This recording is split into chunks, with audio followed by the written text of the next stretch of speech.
So hello guys, हामी चाहिँ अहिले अप्पर मुस्ताङ जानलाई म चाहिँ निस्किन लागेको छु। म चाहिँ आधा घन्टाबाट ट्राभल गर्दैछु भने भेनाजुहरू जानुहुन्छ। भेनाजु चाहिँ आज बाटोबाट आउनुहुन्छ।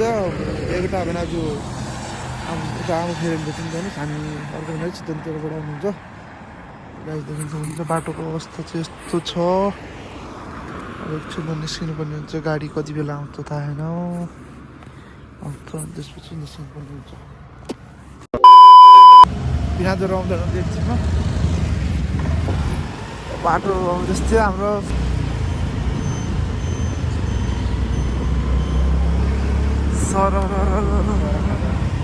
अरे मारिदिनु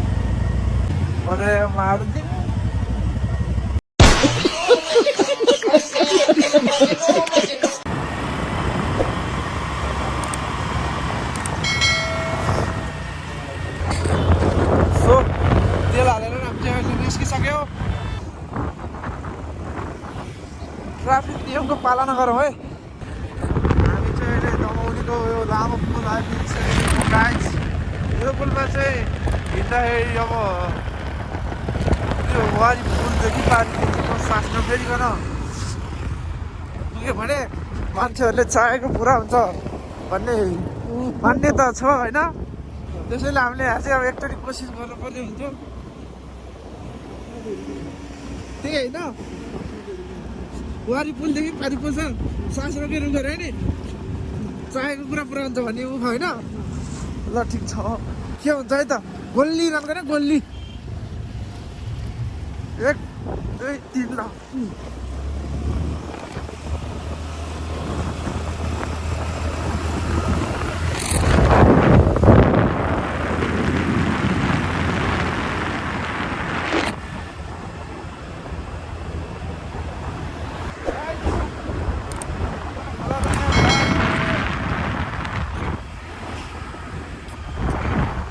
सकियो है, सकिएन।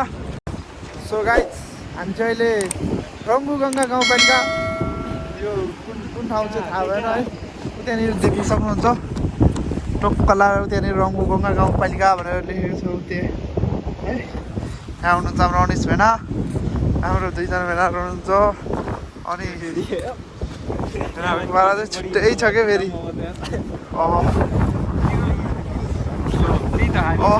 अब हाम्रो अनिस भेनालाई चाहिँ मैले लिएर जानुपर्ने हुन्छ। यतिकै हो जताकै नि हो हेर कलाएर होइन के छ भेना, एकदम प्रकाश खत्रै हो। अब हामी कहाँ सकिन्छ होइन जोमसोम। ल अब हाम्रो यात्रा चाहिँ जोमसोमसम्मको हुनेछ। त्योभन्दा पहिला हामी चाहिँ अब टक्क रूपसे झरना गएर त्यहाँको 2-4 भिडियोहरू खिचेर फोटोसोटो खिचेर निस्किन्छौँ। सो गाइस अहिले चाहिँ हामी हरेर गइरहेको छौँ है। अब भेनाजुहरू चाहिँ पछाडि हुनुहुन्छ। अब हाम्रो यात्रा चाहिँ रूपसे झर्नासम्मको छ र त्यहाँबाट आज हामी अब जोमसोम पुगेर हामी आज जोमसोममा बास गर्नेछौँ। बाटोको अवस्था यस्तो छ, ढुट्टो पिठो। अब के गर्नु, जस्तो भयो नि अब ट्राभल गर्नु नै पऱ्यो। रमाइलोको लागि भए पनि के गर्नु गाइज। ल पछाडि चाहिँ रूपसे झर्ना देख्न सक्नुहुन्छ। रूपसे झर्ना चाहिँ दामी देखिन्छ। फोटोसोटो खिचिसक्यो हामीले चाहिँ। हाम्रो यहाँ भेनाजुहरू आउनु पनि आउनु नै भएको छैन। अब हामी चाहिँ एकछिनमा निस्किन्छौँ एउटा यहाँ फोटोसोटो खिच्ने र खिच्नु न त के हो र। के आफ्नै त नि है, यत्रो खर्च गरेर यस्तो खिच्न पर्ने नै हुन्छ। यहाँ ट्र्याक्टर आएर मारिदिनु हामीलाई, ट्र्याक्टर आएर मारिदिनु हामीलाई।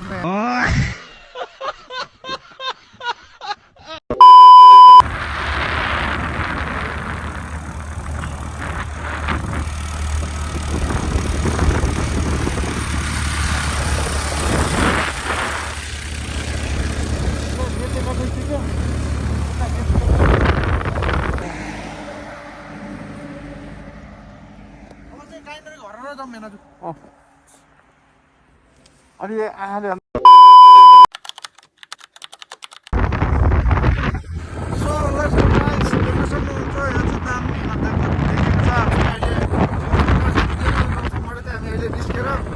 काबिनतर्फ लाग्दैछौँ। यस्तो छ है, अब चिसो त्यस्तो पर्ने हुन्छ। अब त्यहाँबाट नआउन चाहिँ नसकिएला जस्तो छ। -7 डिग्री सेल्सियस छ अब के गर्नु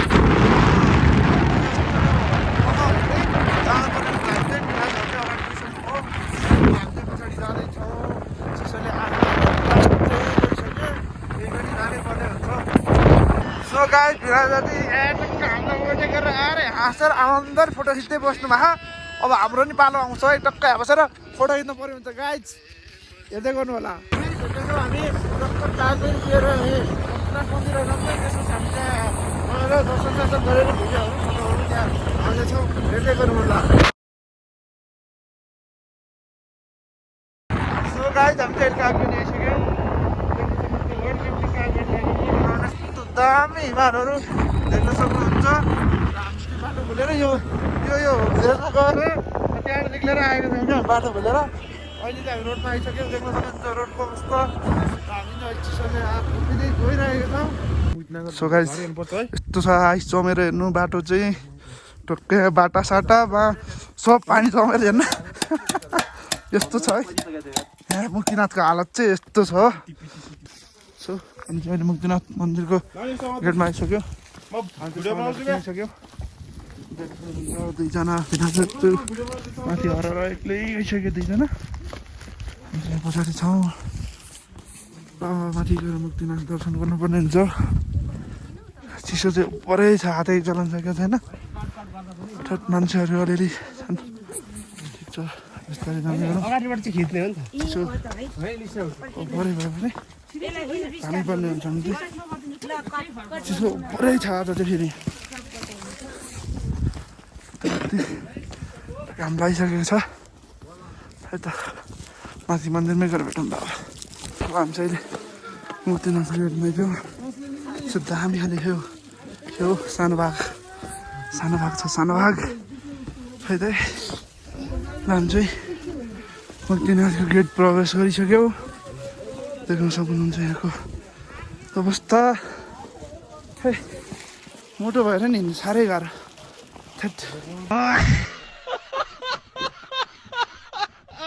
यस्तो पातलो मान्छे त यस्तो त्यही त थल पऱ्यो खान मुक्तिनाथको गेट प्रवेश गरेर माथि अब आएर मन्दिरतिर पूजासुजा गरेर टक्क त्यहाँ अब धारामा नुहाइ त गरिँदैन यसो पानी सानी छरछार चाहिँ गऱ्यो होला पानीमा नुहाउन थाल्यो भने चाहिँ आज यहीँ जमेला जस्तो लाग्यो भेना कस्तो भेला जाडोले अघि जाडोले मर्ला छ अनि गर्मी भएर यस्तो भयो त्यही त चढेको उकालोमा त्यस्तो भइरहेको छ गर्मी भयो नि त्यही त पानी आएको ठाउँ पानी नै जम्यो आज हाम्रो जरुरी अप्पर मुस्ताङमै फेरि हाम्रो डेस्टिनेसन छैन अप्पर मुस्ताङ डेस्टिनेसन होइन दसैँ त्यसरी पुग्ने हाम्रो लक्ष्य छ है हामी पुग्नै पर्ने हुन्छ अब चाहिँ त्यसको लागि अलि उयोहरू मेहनत गर्ने तर पुगेको छन् हाम्रो गाइजहरू यहीँ छन् ल पुग्दिनँ हेरौँ ल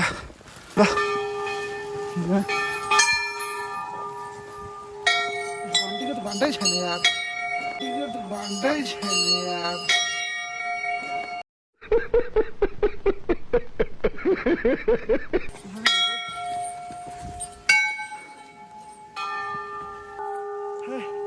साह्रै गाह्रो देख्न सक्नुहुन्छ यहाँ चाहिँ धाराको पानी सत्लाकै जमाएको छ भने हैच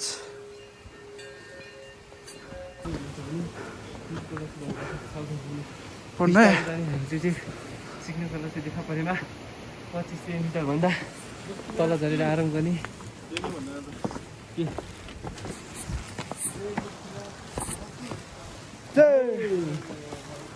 मुक्तिनाथ माता कि जय देख्न सक्नुहुन्छ हामी चाहिँ मुक्तिनाथ मन्दिरमा आइसक्यौँ है हामी चाहिँ अहिले मुक्तिनाथ मन्दिर आइसक्यौँ अब नुहाउनको लागि तम तयार छन् हामी चाहिँ नुहाउन सकिँदैन यहाँ इन्डियादेखि स्केटिङमा आएको यो दाइ हो ल हामी चाहिँ यो दाइलाई अब टक्क सोध्दैछौँ यो दाइ चाहिँ इन्डियादेखि स्केटिङमा टक्क आएको थिएन टक्क यो दाइलाई हामी अब इन्टरभ्यू लिन्छौँ के भन्नु त्यो दाइको यसको जर्नी कस्तो रह्यो के रह्यो हामी यताको जर्नी लिनेछौँ। यहाँ छ मुक्तिनाथ मन्दिर। जय मुक्तिनाथ मन्दिर माइकी।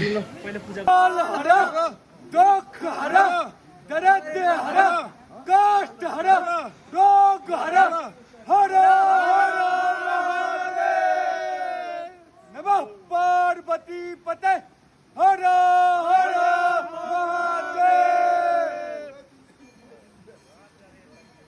आपका जर्नी अभी तक कैसा रहा इंडिया से नेपाल मुक्तिनाथ बहुत ही आने तक? बढ़िया बहुत बढ़िया। सफर यहाँ नेपाल में आके बहुत ही अच्छे अच्छे लोग मिले और लोग काफी ज्यादा सपोर्ट भी किए और पशुपतिनाथ जी का दर्शन किया। उसके बाद मनोकामना अभी आगे मुक्तिनाथ में अब दर्शन यहाँ से किधर जाओगे आप? अब यहाँ से जाएंगे हम जनकपुर जनकपुर जाओगे स्केट से ही? स्केट से। इधर इधर ऊपर इधर मुस्तांग मुक्तिनाथ आने तक आपको बहुत तकलीफ हुआ होगा? अब तो निकले तो थोड़ा तो कष्ट झेलना ही पड़ेगा। ठीक है ठीक है। बाकी लोग तो अच्छा खासा सपोर्ट दिया। हाँ नेपाल के लोग भी बहुत ही अच्छे हैं। हाँ ठीक है बढ़िया। All the best. अच्छे से जाना। हस् अब आप चाहिँ मन्दिरतिर लाग्दैछौँ देख्न सक्नुहुन्छ। ठिक छ यहाँबाट चाहिँ मन्दिरमा चाहिँ भिडियो खिच्न पाइन्न। अब यहाँबाट चाहिँ हामी भिडियो गर्दैन बाहिर अहिले फोटो खिच्छौँ। ल अहिले चाहिँ हामी गौतम बुद्धको त्यो मूर्तिबाट जाँदैछौँ। ठिक छ अब हामी यहाँबाट तल झरेर खाना त खाएर अप्पर मुस्ताङको लागि निस्किन्छौँ। त्यहाँबाट अनि बाटोतिर गएर खाना खान्छौँ। अहिले चाहिँ अब देख्न सक्नुहुन्छ यहाँ गाइजहरू लास्ट स्लो मोसन।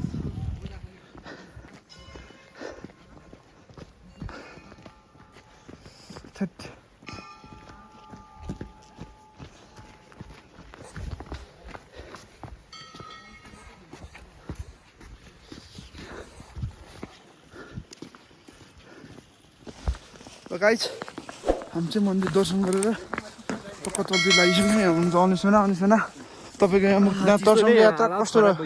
चिसोले हारा खरायो सिगान जमिसक्यो यहाँ।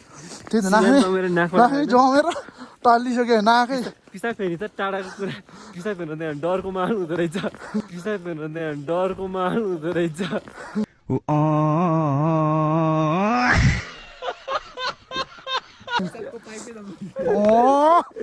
त्यही भएर हामीले यहाँ पुरै होल्ड गरेर अब हामीले एकैचोटि तल गएर आधा घन्टामा पिसाब फेर्नु पर्ने हुन्छ गाइज। ठिक छ सर जाउँ जानु पर्ने जब अहिले चाहिँ नाइट पोस्ट यहाँबाट एउटा चिनो चाहिँ लानुपर्ने हो गाइज। एउटा चिनो लिएर जाउँ नि एउटा डन्ठो किन होइन ए हो ल ल ल ठिक छ पैसा हेर्ने एउटा भेनालाई कालो कसलाई भेनालाई दियो भने भेनाले भेनाको ठाउँमा लगाइदिन्छ त्योभन्दा दिँदैन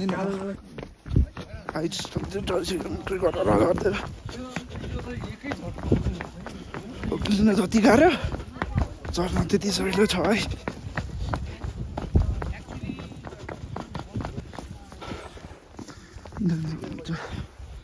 अझै गर्नु छ त्यति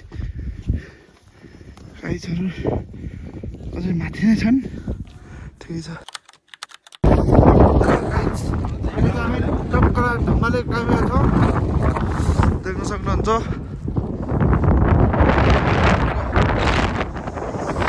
कति मनमोहक दृश्य अगाडि हेर्नु त भेना त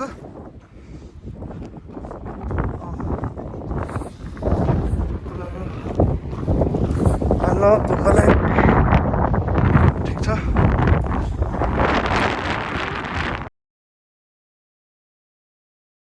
सो गाइज अहिले चाहिँ हामी कालिका मन्दिर यहाँ बागलुङ कालिका मन्दिर आएका छौँ। यहाँ चाहिँ अब अलिअलि दर्शन गरेर हामी निस्किन्छौँ है।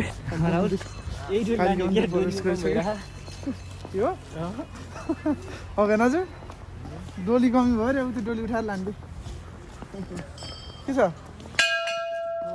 पावरफुल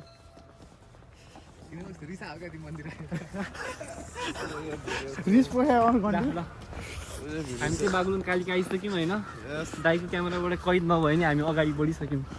मेरोबाट छ नि त कैद मेरोबाट कैद छ गाइज यहाँबाट कैद छ है। तर यो जङ्गलको बिचमा रहेछ क्या यो त्यही भने हो शान्त है शीतल गर्मीमा चाहिँ काइता हुँदैछ शीतललाई जाडोमा खाम त्यही पनि ठिक छ। ठिक छ हामीलाई मजै भइरहेछ दाइ सधैँ चस्मा लानुको कारण चाहिँ के यस्तो खुलाइदिनु पऱ्यो यहाँ किनकि यसको चस्मा लगायो भने मेरो सुन्दरता अझै झल्किन्छ क्या सुन्दरतालाई अझै झल्काउनलाई म चस्मा लगाइरहेको छु अब हामी दोधारमा पऱ्यौँ 2टा बाटो देखा पर्यो त मैले नि लगाइरहेको छु त चस्मा आमा देख्न सक्नुहुन्छ अब हामी चाहिँ टक्कला ए यहाँ सबजना चस्मा तपाईँ मात्रै बल्ल चस्मा टक्कला गाइज क्लियर देखिन्छ यस्तो लाग्यो भने फेरि हामी चाहिँ टक्क मन्दिर प्रवेश गर्ने बाटो छिरिसक्यो मन्दिर जाने बाटो चाहिँ यता छ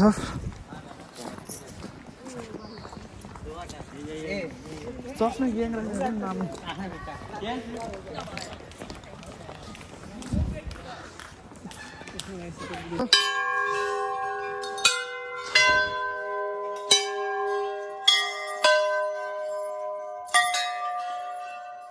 घन्टी बजाउन न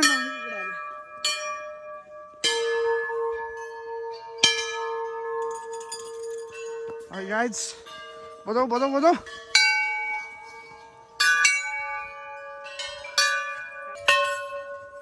देख्न सक्नुहुन्छ गाइस कालिका भगवतीको लागि विशेष हाल्नु पऱ्यो भने यहाँ हान्नु है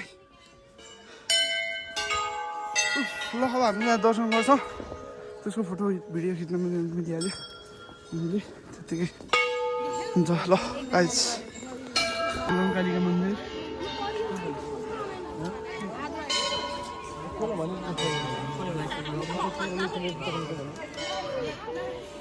हामी चाहिँ अहिले यो बागलुङको कुस्मा पुल बागलुङ र पर्वतजन्य कुस्मा पुल तरेको छौँ अन्त हाम्रो भाडा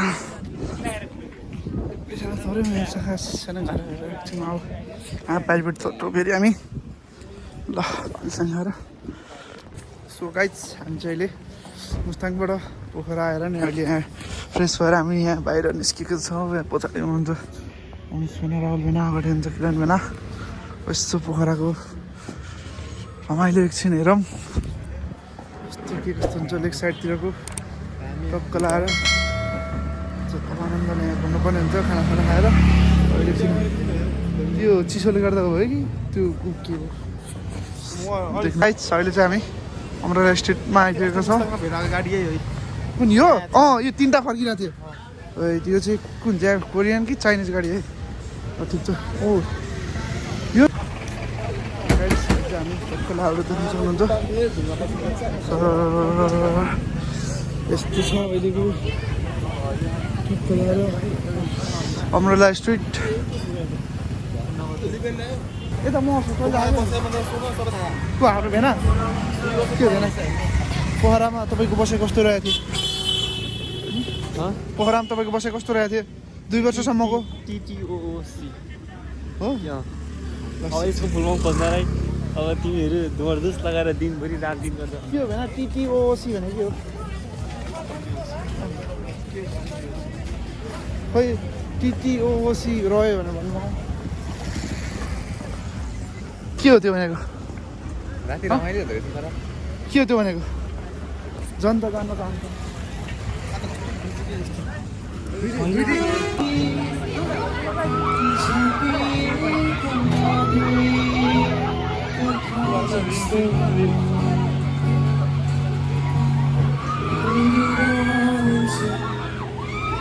गाइस अहिले चाहिँ यहाँ कोरियन रेस्टुरेन्ट खानासाना खाना आएको छौँ कोरियन रेस्टुरेन्टमा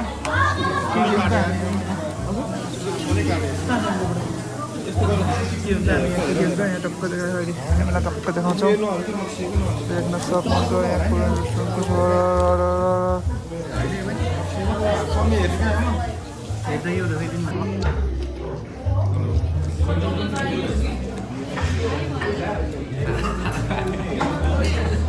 लगाइ जब चाहिँ हाम्रो कोरियन खाना आयो यहाँ खाना सुरु गर्छौँ हामी चाहिँ हाम्रो बहिनी सबै हुनुहुन्छ टक्क लाएर सक्नुहुन्छ ल सो गाइज हामी चाहिँ अब टक्क लाएर क्लब 16 छिरिसकेको छौँ अगाडि अब ग्याङ हुनुहुन्छ ग्याङ सो ग्याङ र त्यही त अब छिर्ने गर्ने हुन्छ हामीले अब टक्कै भएन जम्दैछ यता नदेखाऊँ होला गाइज यतै देखाऊँ तिमी जस्तै सुन्दर परे भन्छ तिमी बस्दै छ तिमी जित्छौ तिमी बिना तिमी बिराको र पर ब्रह्मामा टाढा हुन्छु तिमीबाट जस्तै कि दुनियाँ फुटिन्न कहिले छिरीबाट कान्छ जीवन तिमी पानी बनिदेऊ कहिले अङ्गालोमा बाँध कहिले खाली गरिदेऊ खाली खाली लाग्छ